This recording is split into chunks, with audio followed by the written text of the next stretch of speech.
This is your boy Roto Beast. I'm here with my boy Jeremy, aka DFS Dudes, and we're here to present you our NBA morning shoot around for Wednesday, January 9th. If you're new to this channel, please make sure and click the subscribe button below. This way you can watch all of our NBA, NFL, and MLB videos. If you haven't came and checked out our website here at dfscheatsheet.com, you're absolutely missing out. We have all the tools to help you compete with the pros day in and day out, including a complete optimizer, tons of content, daily Fanduel and Draftkings cash lineups, and we're truly a one-stop shop for all your DFS needs. So make sure and check out the site here at dfscheatsheet.com.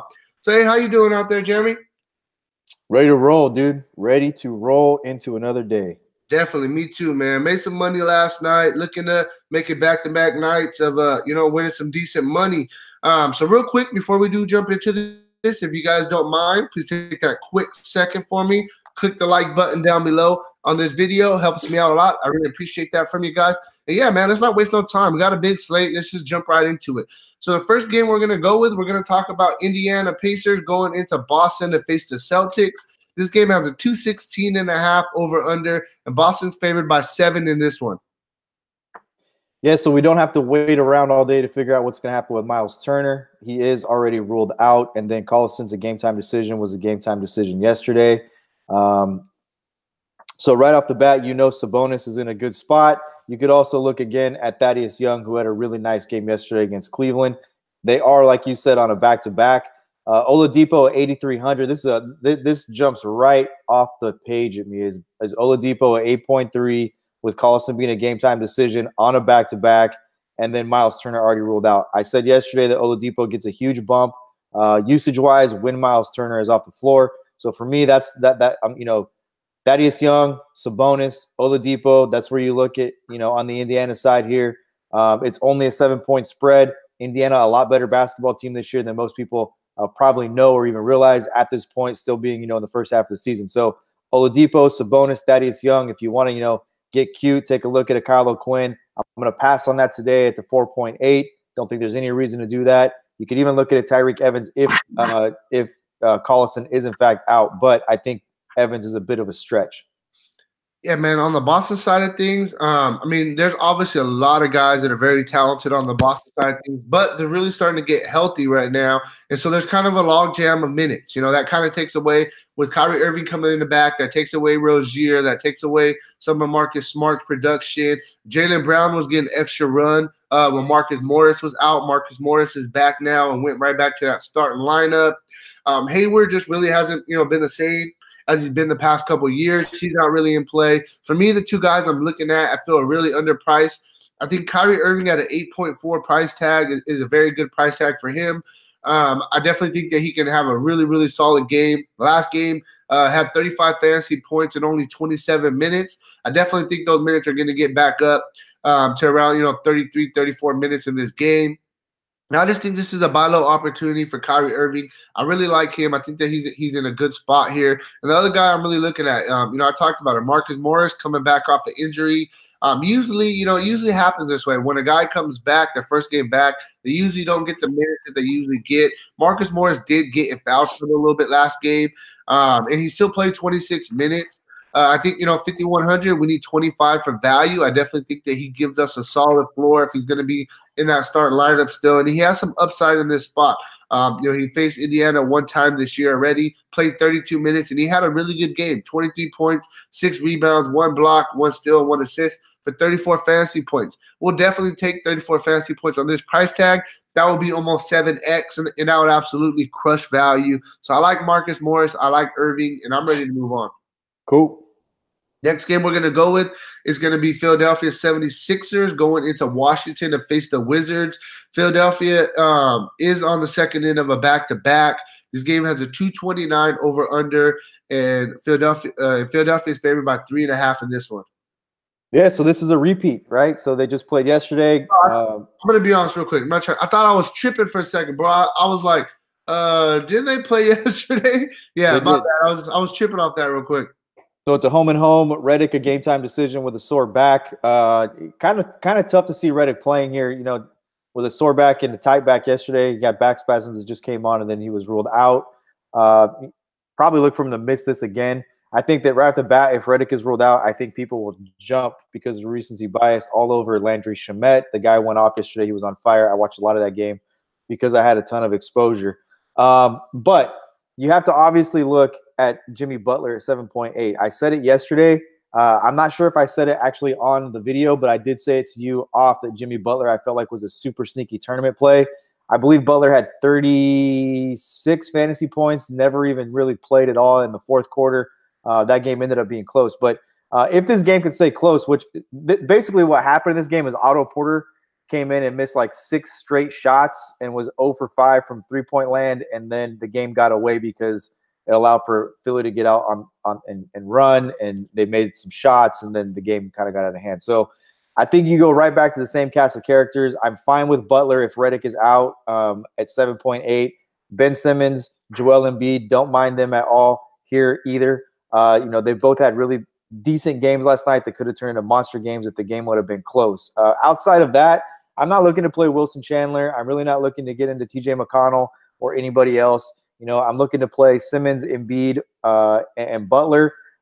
If Reddick is out, if Reddick is not out, then I'll probably just keep it with Embiid at 10-8. I think that's a very fair price for a team that has a young center and has struggled to defend centers this year. Yeah, man. I mean, on the Washington side of things, bro, I mean, correct me if I'm wrong, but I think for me, Washington is just a stay away. I mean, the thing about it is, just about 2 weeks ago, all these guys were very underpriced with no John Wall. We were getting them as great value plays, and things are going well. But now all their price tags have really started to catch up to them. Satoransky, he's 6,000. You need 30 just for value. I mean, I can't see it. I mean, Bradley Beal, he would probably be the guy I really want to look to. The problem is he's 10,000. We need 50 just for him to hit value. I just think the price is out of control on Bradley Beal. I know he could definitely get 50. The thing is he giving us upside on a 10,000 value? You talked about it. Otto Porter, 5,900. It's a fair price tag for him. But wait, hold on. I don't want to interrupt you, bro. But Otto Porter's up $1,100 from yesterday. Right. That's what I was going to get to. So his price tag has jumped big time, and he had a horrible game yesterday. And since coming back from injury, he hasn't played more than 23 minutes. So that's what I'm saying. Otto Porter, 5,900. You got Jeff Green, 5,700. Ariza, 6,400. Even the young guy, Thomas Bryant, he's 6,100 right now. These guys are just overpriced, and I'm not really looking at any Washington players. So let me just say, I'm going to say something real quick. And a big part of playing this every single day is research, right? And for me, personally, a big part of this is watching as many games as I can to see what happens. Make sure numbers are matching up what's going on the court, right?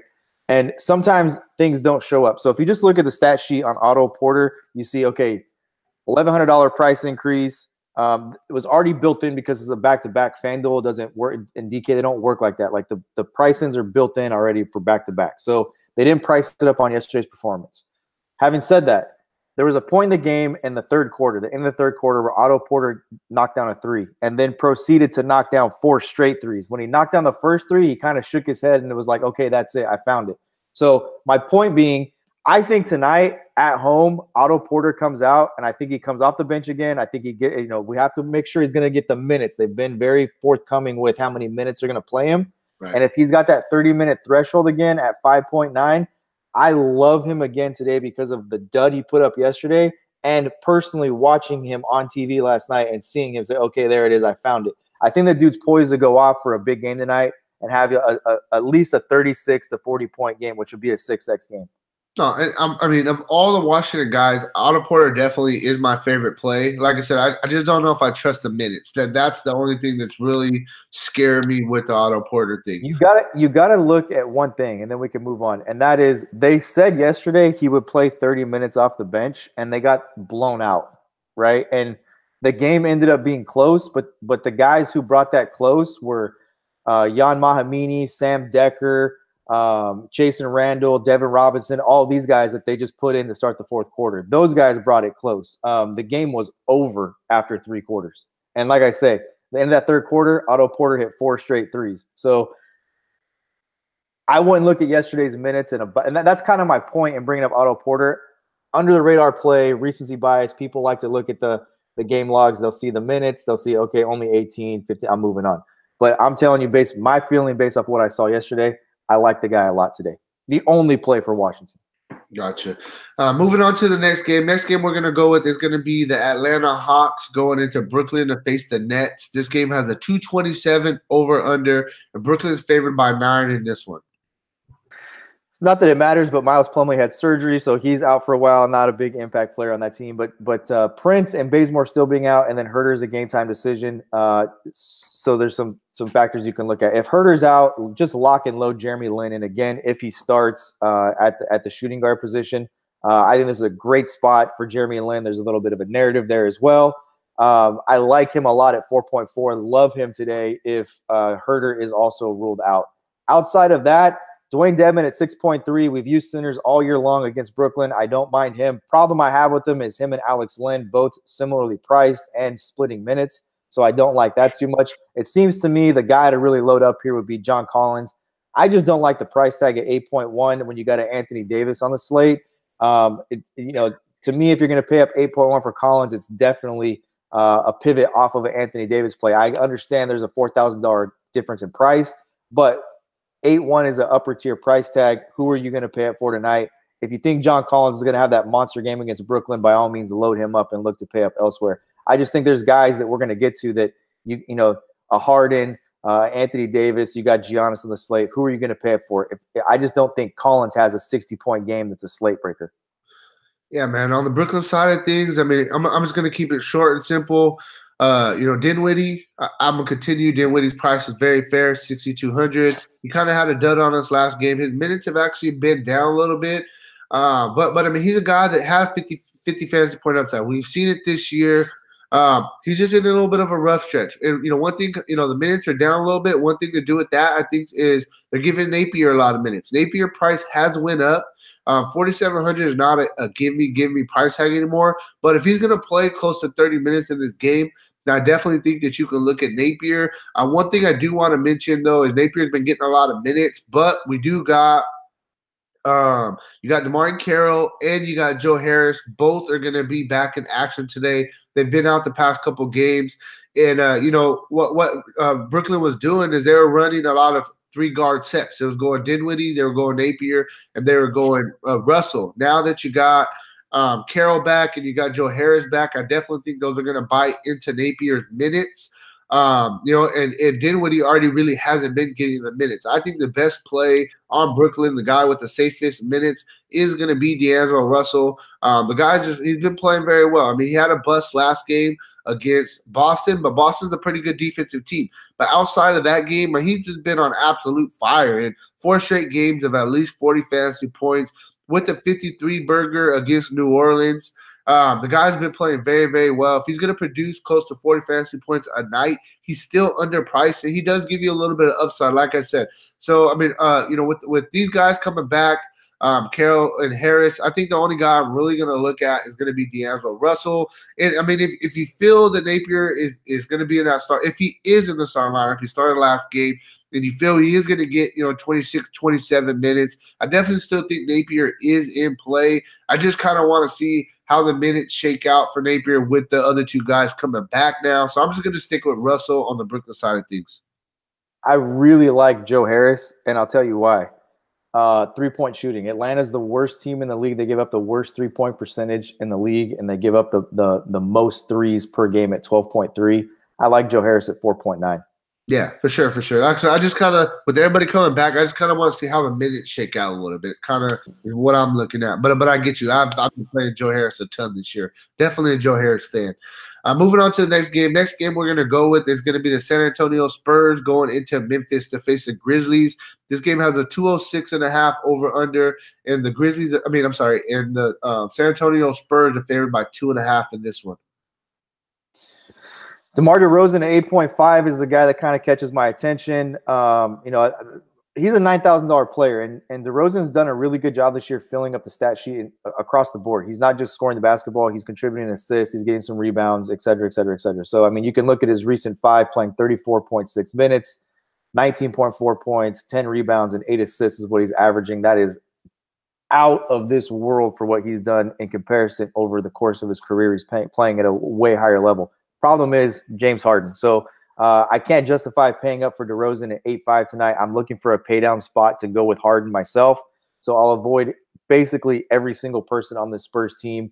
There's just not, I get Bertans. If you want to play him at 4.1, I kind of would rather pay up for a Joe Harris against Atlanta at 4.9 over Bertans. I'm just not really attracted to this spot. I'll continue to throw Pirtle in lineups for tournaments if he's going to start at the center position. I just don't like it. I don't like anything that's got to do with San Antonio tonight.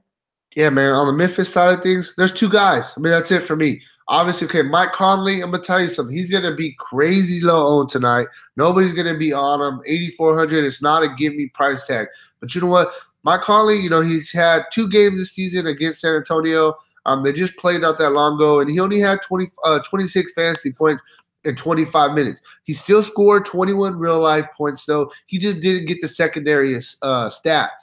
Played him earlier in the year. He had a monster game, 52 fantasy points, 30 points, 4 rebounds, 9 assists, 1 block. Was still he plays San Antonio pretty well. I think that Mike Conley's a guy that you can get. He's going to be 2 or 3% low owned. And he's a guy that can help you take down a tournament. I mean, who does San Antonio have at the point guard spot that's a really good defender? It's nobody. They got a couple of young guys that are decent at scoring, but there's nobody that's going to scare me. And I like Mike Conley a lot in this spot. And then you got to definitely look at Marc Gasol. I mean, he's under 8,000, 7,600 is a very, very fair price tag for him. He's going to be, especially if he's going to be going head to head with LaMarcus Aldridge. Aldridge is a we know Aldridge is a solid offensive player, but he's not a very good defensive player.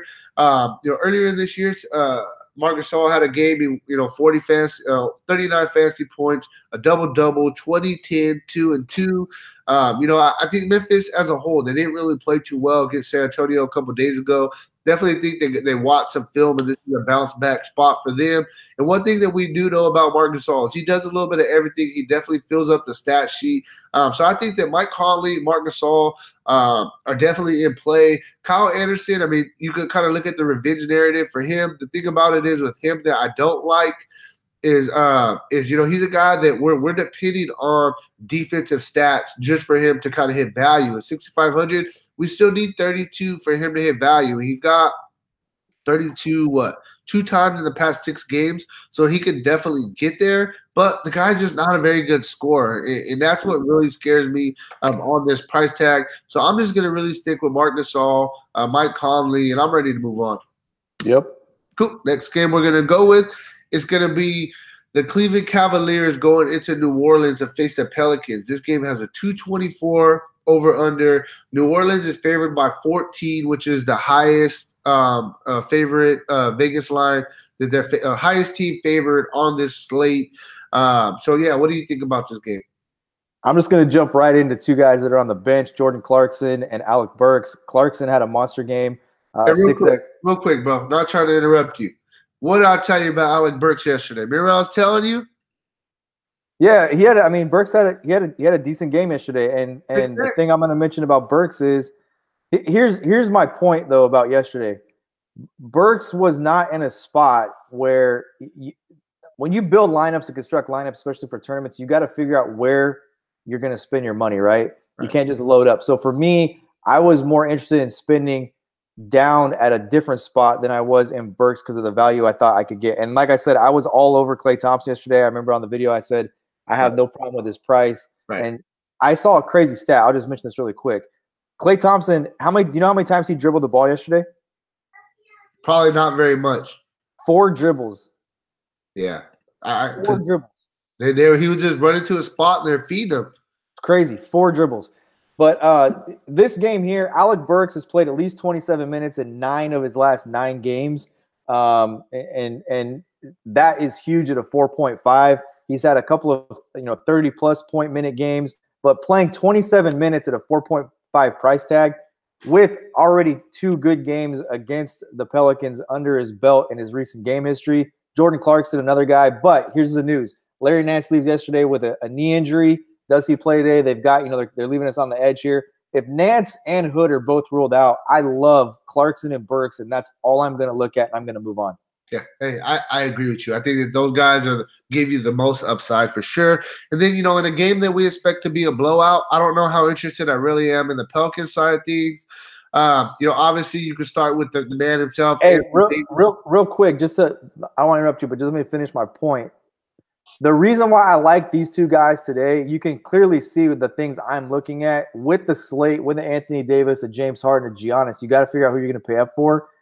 We'll get to Harden obviously coming up, but I'm looking for guys to pay down with, and that's why I'm looking only at Burks and Clarkson on a slate like today. Yeah, I like Burks a lot, especially if Hood is ruled out for sure. So we'll start with Anthony Davis, 12.5. It's a big price tag. Just for him to hit value, we're going to need about 62, 63. He could definitely get there. Don't get me wrong. He could definitely get there in 3/4. But I don't know. I just don't know if I'm trusting it on a game that I expect it to be a blowout. You mentioned it. We got Harden John's next game going head-to-head.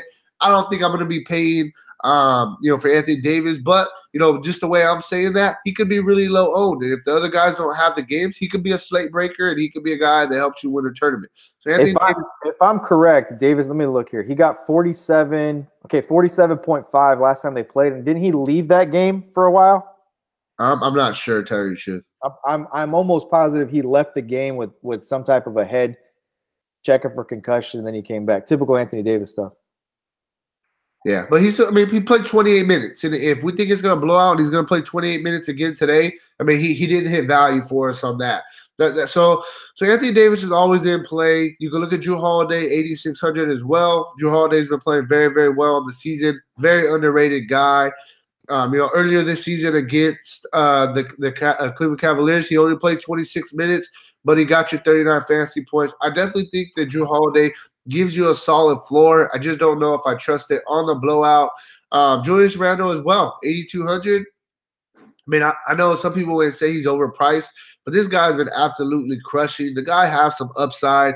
I'm just scared with these guys because they're fairly priced. I'm not saying that they're overpriced, but they're fairly priced. And if they're only going to play 3/4, that's the thing that's kind of making me a little bit nervous. Lastly, a guy I think you possibly could look at, strictly GPP, Alfred Payton, 6,600. For value, we need about 32. He could definitely get us there. But since coming back from injury, he had one game where he played 33 minutes. And outside of that, the minutes have been 24, 25 minutes. So I'm just not really trusting his minutes. And if we think it's going to be a blowout, guy coming off injury, he could get his minutes buzzed off quickly.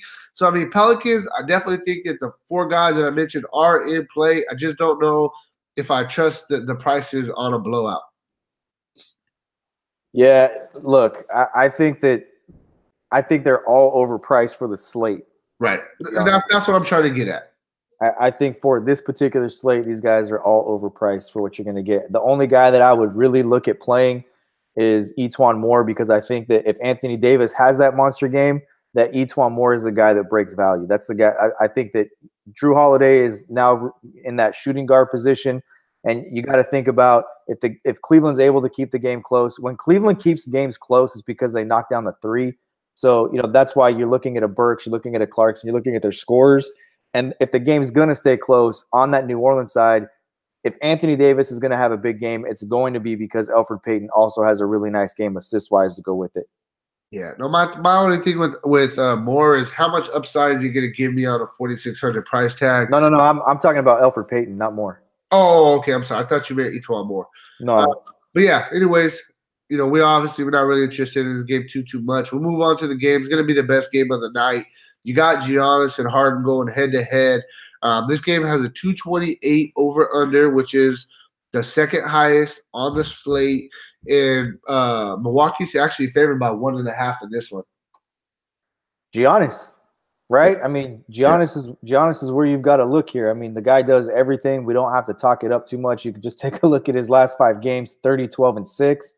11-8 seems very fair for what the upside he brings to the table in a matchup like this is.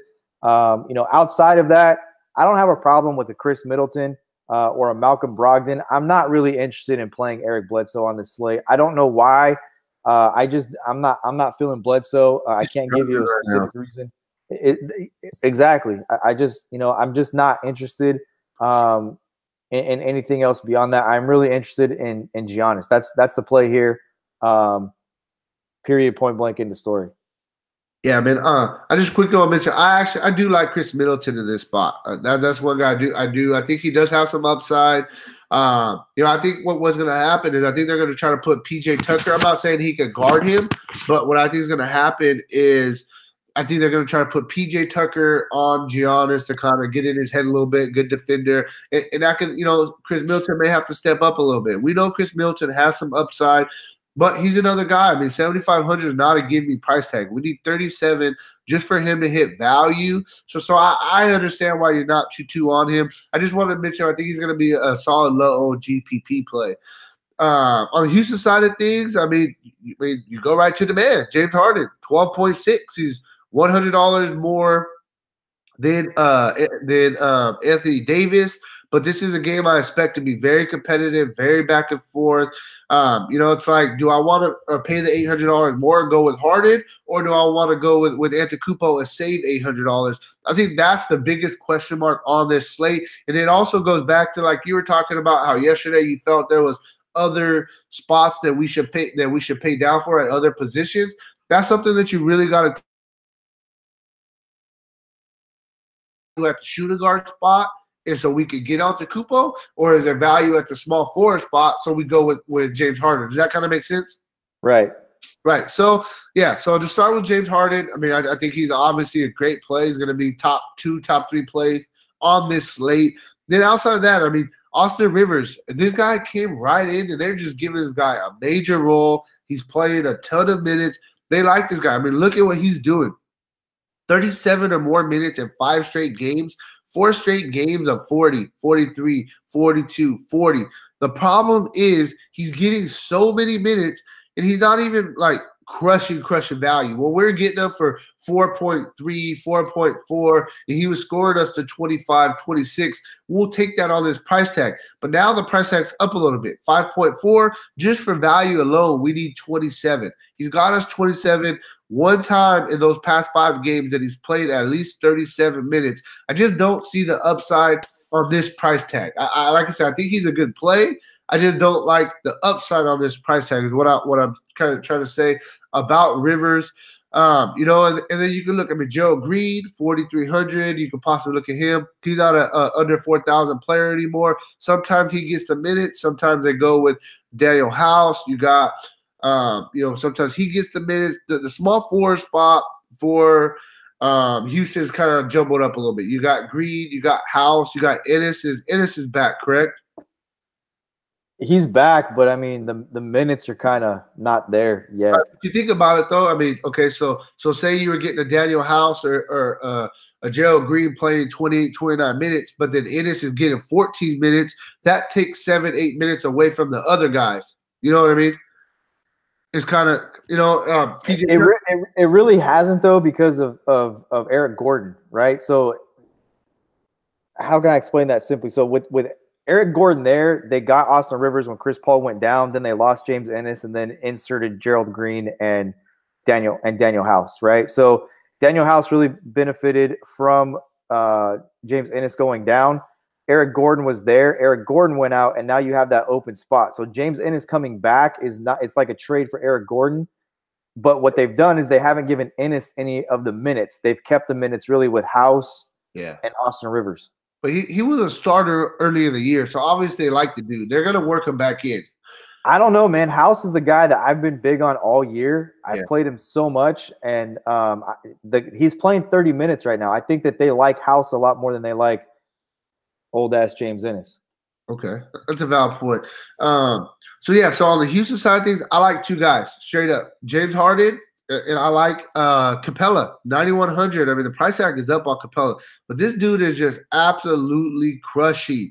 And I think he still has upside on this price tag. He has 50 fantasy point upside, and then this boy, this dude is gonna get a matchup with Brook Lopez. Oh yeah, hey, straight up, I think that Capella can absolutely go bonkers in this spot. So I don't think you're gonna see that. You don't think that so? Who are they going to put on Capella? Giannis. You think so? That's just what my gut says. I've watched a lot of both these teams this year, and the thing I was going to mention to you about when you were talking about Middleton is they could put PJ Tucker on him all day long, but the problem with Giannis is he gets so many rebounds and brings the ball back up the court that it's hard for you just to say, okay, and your regular conventional system, like, okay, go guard the 4, right? PJ Tucker, go guard Giannis, play him in the post, etc. Like, you're going to ask PJ Tucker to carry this guy from one side, from in transition as well, right? So I think that you could see Giannis play on Capella. They have the same type of frame too, right? I mean, I think Giannis is actually bigger than Capella is from a muscle standpoint and weight-wise. So I think you could definitely see Giannis play Capella today, especially if the pick and roll game between him and Harden just gets out of control. I think you'd definitely see Giannis play Clint Capella. Yeah, my only thing about that is if they put Giannis on Clint Capella and it's an opportunity for him to get in foul trouble. It's kind of the only thing that I'm like, ugh. But I get you though. Makes sense. It's gonna be a small ball game back and forth for sure. So you ready to move on? I just want to say one thing to Dwayne. Dwayne, I get your point, man. I get your point. But Brook Lopez, wherever he's been, has not ever gone down and rebounded the basketball. Ever. Yeah, for sure. That's why I said if they do try to put Brook Lopez on Capella, Capella's going to have a field day. Yeah. Okay, moving on. Next game we're going to go with, it is going to be the Phoenix Suns going into Dallas to face the Mavericks. This game has a 218.5 over under, and Dallas is favored by 10 in this one. I don't like that this is a later game for the simple fact that you're dealing with something in Booker that's stiffness, that's not really a diagnosable injury with his back. So we're going to have to wait and see what happens there. I think if he sits, you go right back to the well with the guys that we talked about yesterday: Josh Jackson, Kelly Oubre, DeAnthony Melton, TJ Warren, and DeAndre Ayton. All fair plays. Bridges, again, I mentioned him yesterday. I'll stick right with him. The guy's playing a lot of minutes right now, and he's starting. We haven't projected to start no matter what happens. I do like him quite a bit. Outside of that, let's wait and see what happens with Devin Booker. TJ Warren didn't quite live up to the game that everybody thought he would have yesterday, but a lot of that had to do with DeAnthony Melton, Kelly Oubre. So Oubre is the difference here. Without a Devin Booker, that's the guy that I would look to pay down for, again, is a Kelly Oubre. We've seen it time in and time out when he was in Washington. When Otto Porter would sit or Brad Beal would sit, we would go right to a Kelly Oubre. Mentioned Oubre a lot yesterday. Like him again today if Booker sits. Yeah, for sure. We just got to really wait on some news and kind of see where we're at. On the Dallas side of things, we're waiting. I think that the Dan Smith Jr. news it's not a humongous, but I definitely think if he's ruled out, he didn't practice today. I think he's having like back spasms or something. But a guy that we always look to whenever Smith is out is JJ Barea. It's all about minutes with him, and if he's going to get the minutes, he performs. We know what JJ Barea does. But it's really all about the minutes. So that's some news that we definitely want to wait on. Also, Doncic is out. If Doncic and Smith is out, then they're going to need scoring. Scoring is going to have to come from somewhere. One guy that I think will benefit for sure is going to be, Harrison Barnes. They're a guy that they look to get some scoring from. He gets a ton of shots. $5,600, very fair price tag.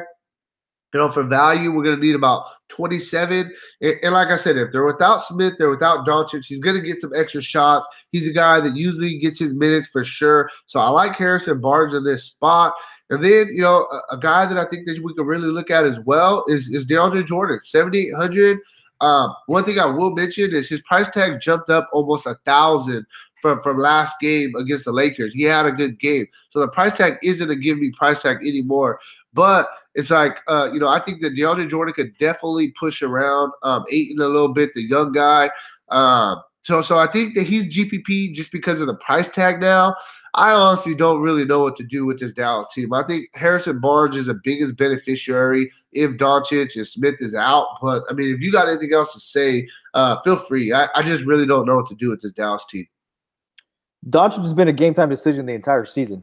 I can't think of very many games, maybe 2 or 3 instances where we actually knew for a fact Doncic was playing. He's been a game-time decision literally every game except for a handful.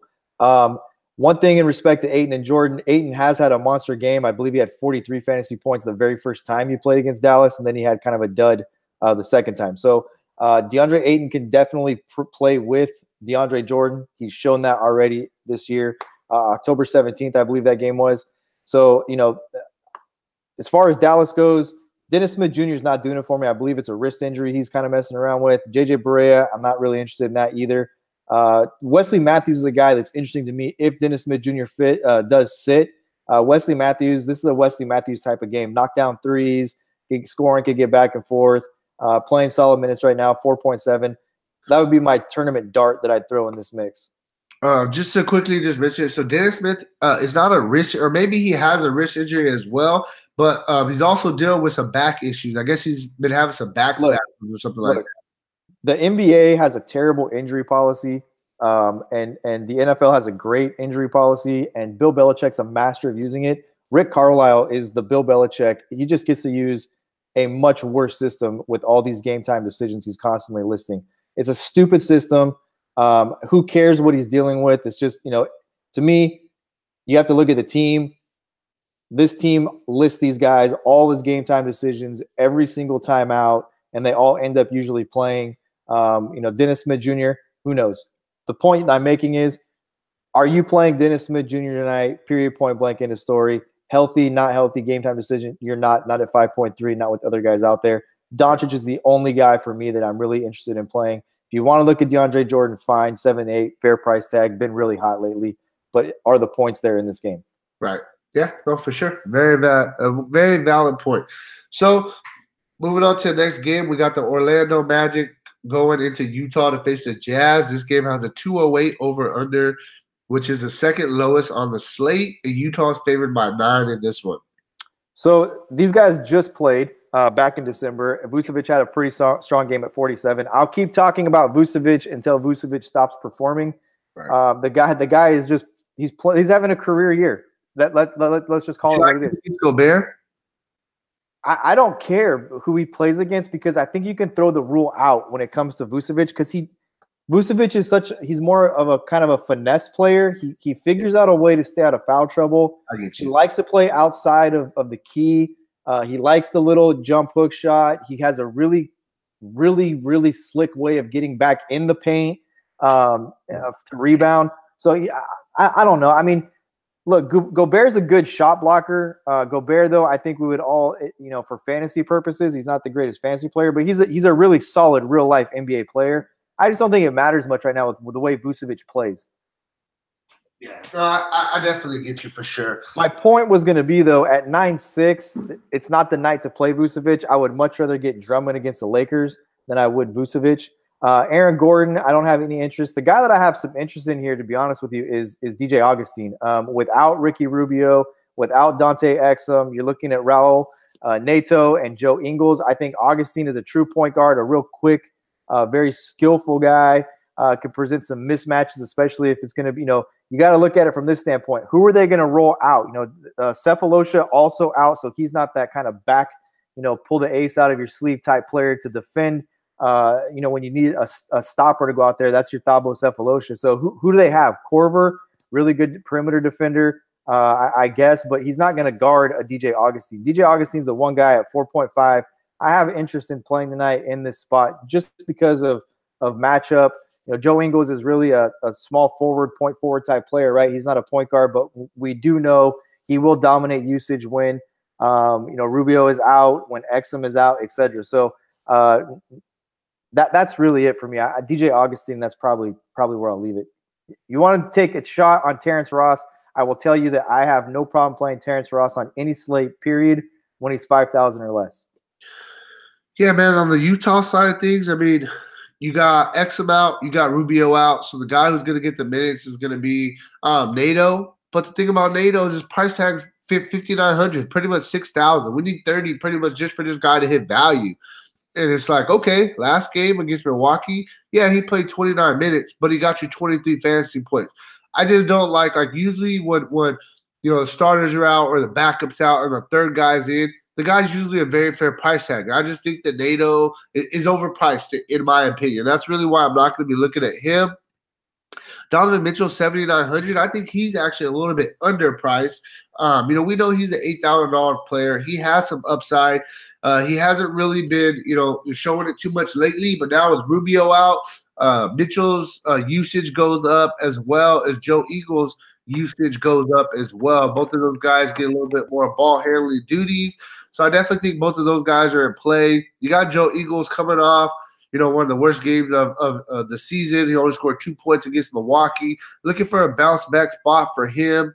And then, you talk about Gobert going against Vucevic. Vucevic is a good offensive player. So I could see this being a spot where Gobert possibly gets in foul trouble. So for Utah, I think the two guys that benefit the most with Rubio, the X amount, it's going to be Donovan Mitchell. It's going to be Joe Eagles. You could possibly look at a Jay Crowder, 4,700. With the other guys out, his minutes have been boosted a little bit. So I think that he definitely is in play. Probably a little bit more of a GPP play. But I just really like those guys for Utah. I'm not really looking at nobody else. So let me just cover one other thing here, right? So the guy that you always tell me has no upside when I tell you I'm playing him, and that's Jay Crowder. This is a Jay Crowder game. I'm going to tell you that right now. They're short. Jay Crowder will see extended minutes tonight because they're shorthanded. And then the thing that really drives it home for me is a Jay Crowder play tonight is you look at Orlando, they're giving up 32 3-point attempts per game, and they're giving up one of the worst 3-point percentages that there are. That opens it up for the other two guys you mentioned as well, and that's Mitchell and Ingles. But to me, I love Jay Crowder. I think it's a super sneaky spot for him. They're shorthanded. Jay Crowder can knock down 4 or 5 threes tonight. We've seen it before. I really like this spot for Crowder. Yeah, for sure. Like I said, I like Crowder as well. It's Crowder, Mitchell, Eagles, move on. Next game we're going to go with is going to be the Chicago Bulls going into Portland to face the Trailblazers. This game has a 208.5 over/under. And Portland's favored by 10 in this one. Hey, I'm going to tell you one thing right now, bro. You better mention Seth Curry on your side because that's one dude in my core right now. So I'm just going to leave it at that on Portland. If you want, you can handle the Portland side of things. Go ahead, bro. That the best, one of the best plays on this slate tonight is Seth Curry. What people don't realize is he's now become their sixth man. At least over the last 5 to 7 games, he's really surpassed Stauskas and the guys that they've brought off the bench in the past. You've got Harkless already ruled out, so Turner will start. But if Harkless was playing, you would be looking. Seth Curry would still come in before Turner does. So I'm a huge Seth Curry guy tonight, going against Chicago. The guy can get hot. His last name is Curry. He can knock down shots. This is a buy low opportunity for a guy that's coming. He's coming off the bench. So that being said, understand that. But you won't find that his price is going to go up to 5,000, and it's not going to be worth playing him. Outside of Lou Williams right now, there's not another guy that I could think of coming off the bench that has the ability to just go out and score like Seth Curry is the spot he's in right now. So I love that a lot. Outside of that, look, if you want me to talk about Portland, I will. Nurkic is playing at an extremely high level right now. So you want to talk about centers, Nurkic is playing out of his mind right now, averaging just about a double-double, 20 points, 9 rebounds. The guy's playing really, really, really well. Lillard, 9.2. I like to play Lillard when he's like 8.8 to 9. I don't like to play Lillard when he's above that, especially in this spot here. I just don't think. And then we talk about it all the time with McCollum.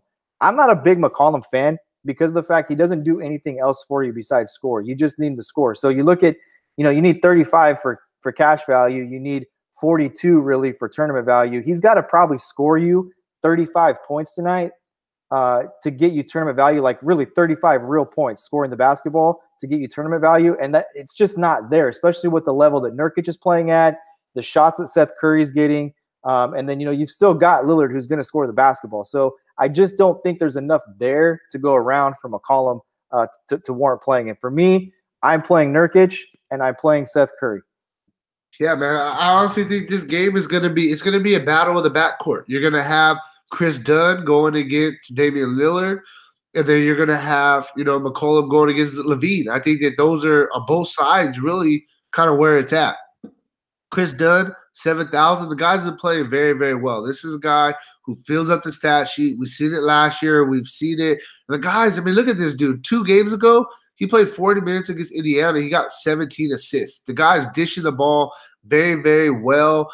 He has a high usage rate, plays good defense. I think this is a good spot for Chris Dunn. Obviously, I think he's a little bit more of a GPP play, but I like him in this spot a lot. And then you got Zach LaVine, 6,900. This dude, we were paid 84, 8,500, not that long ago. And I understand the numbers are down, but the reason that the numbers are down right now is because Chris Dunn is back. He's their main point guard. LaVine was running a lot of point guard when Dunn was out. And so the usage rate on LaVine is down, and that's really the reason why his production has been down. But the guy's still playing very well. I mean, 6,900, we need about 34 for value. The past 2 games, he's got you 34 and 41. So I definitely think that this is a solid spot, buy low opportunity on LaVine. He's going to be matched up against McCollum. So I got a question for you. So who would you rather play, LaVine or McCollum? They're $100 price difference. Neither. I'm not tonight. I'm not interested in either. I mean, the situation doesn't dictate it. Look, LaVine at 6.9, and we talk about it all the time. We say, this guy's underpriced. He's an $8,000 player. LaVine's an $8,000 player if he's the point guard on the team. And that's what he was. He was the de facto point guard on the team. He was filling up the stat sheet in all categories. Right now, he's a scorer, and he's a great scorer. LaVine is a really, really good scorer, but that's what he is.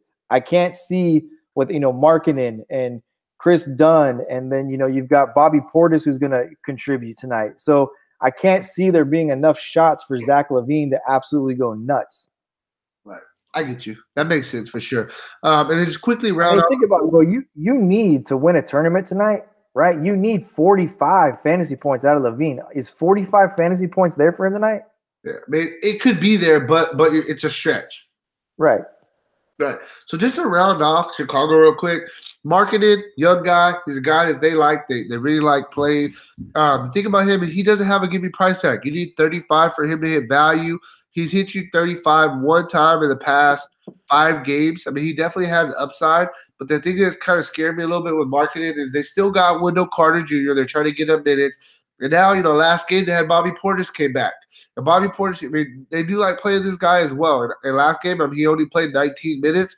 But, say he didn't have those 19 minutes. Those 19 minutes would have went to Markkanen, some Wendell Carter, possibly a little bit of Robin Lopez. But with Portis back, I definitely think they're going to try to get his minutes back to around 24, 25 minutes. So I think it's just kind of buzz off Markkanen's minutes a little bit.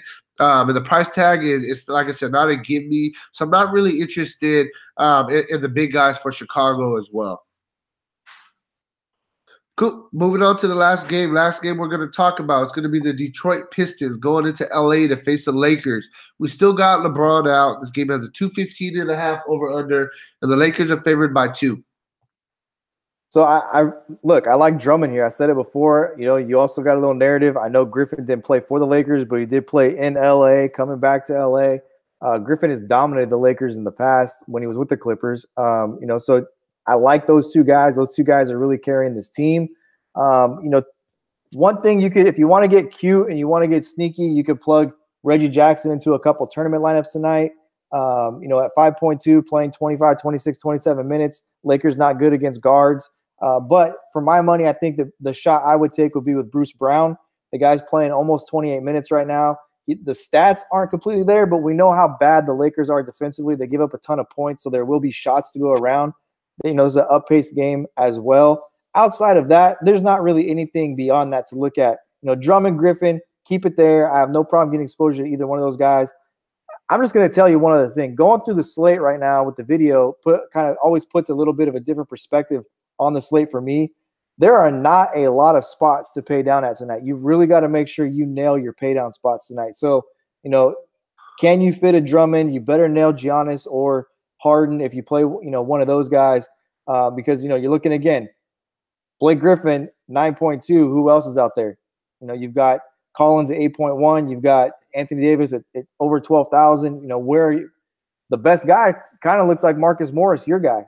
Right. Yeah. I like I said, I think he's a little bit underpriced. I like him a lot for cash games. Even your boy Kuz at 7.1, man, I'll let you talk about it, but it seems like a stretch against these two guys. So check it out, bro. I mean, you're right. Kuzma 7.1. You got Lonzo Ball at 7.1. Both of them are getting a ton of minutes, but you still need 35 for both of them just to hit value. Both of them are definitely, both of them definitely could hit 35. I mean, I'm not saying that's not that they can't, but hey, man, they've been so inconsistent. Lonzo Ball's had 2 games of what? I think 50, but then he had a couple games mixed in right there of like less than 20. Let me pull up his things real quick. So yeah, I mean, he had a 52 fantasy point game against Sacramento. He had a 39 fantasy point game against Dallas. But then outside of that, I mean, look what you're getting: 12, 27, 22, 23. And he's playing the minutes. It's not like the minutes are really there. Outside this Minnesota game, I mean, the minutes are there for him. He can't shoot the ball. You're depending on you're depending on defensive stats. You're really depending on him to have a really good shooting game. I just think that Lonzo Ball's a little bit overpriced. Same thing with Kuzma. He's came back from injury.